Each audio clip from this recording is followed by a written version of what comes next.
Joining me now with reaction is 2016 presidential candidate, Kentucky Senator Rand Paul. Senator Paul, thanks for joining us tonight. Thank you, Tucker. As this county clerk was being led away to serve a jail sentence of indeterminate length, gay rights protesters outside chanted, "Love wins." Did love win?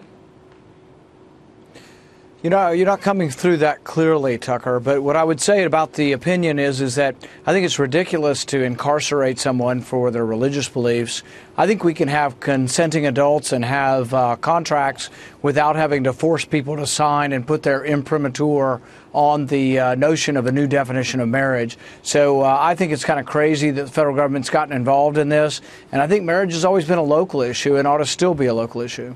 I mean, even though the Supreme Court has ruled on this, and legally this clerk has an obligation to issue these licenses, I mean, I think people acknowledge that. I acknowledge that. This is all a very new development in America. Couldn't we have found, somebody have found another way? Hire another clerk? Maybe fire this clerk. But jail? That does seem really over the top, no? Well, I think the thing is that if you want to persuade people of a new definition of marriage, I think handcuffing people and putting them in jail and making a martyr of someone is probably not a good way to persuade people.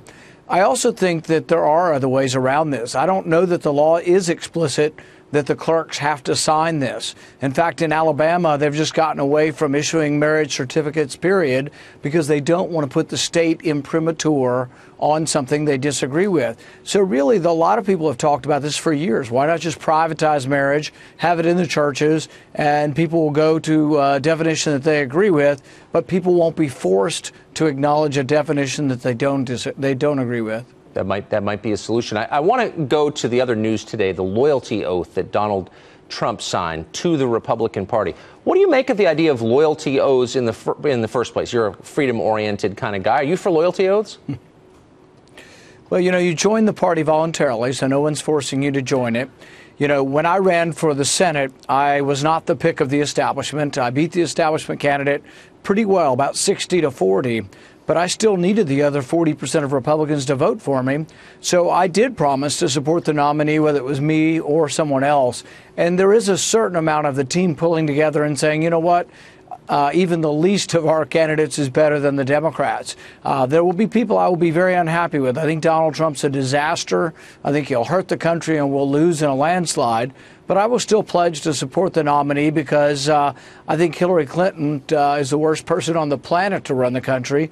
And I think the emails have cemented the notion that she just has bad judgment. So even though you just described Donald Trump as, quote, a disaster, if he became the nominee, you'd be up on the stage with him, you know, good morning, Louisville, here's Donald Trump. I mean, you'd campaign with him. Well, the thing is that there are relative degrees of enthusiasm when you support the nominee. And I won't be enthusiastic, but I will support the nominee, and I will pledge to support the nominee. But I think in the meantime, the next 6 months, I'm going to try to convince people that Donald Trump is a fake conservative. He's not really conservative at all. He's been for a single-payer health care system. He's been for higher taxes. Yeah. And really what bugs me the most is his business model has been using eminent domain to take private property from small property owners, gobble that up in order for him to make money. And I think that is something antithetical to the notion of freedom. Well, I agree with that part. Well, if he becomes a nominee, I look forward to your unenthusiastic endorsement. Senator Paul, thanks for joining us tonight.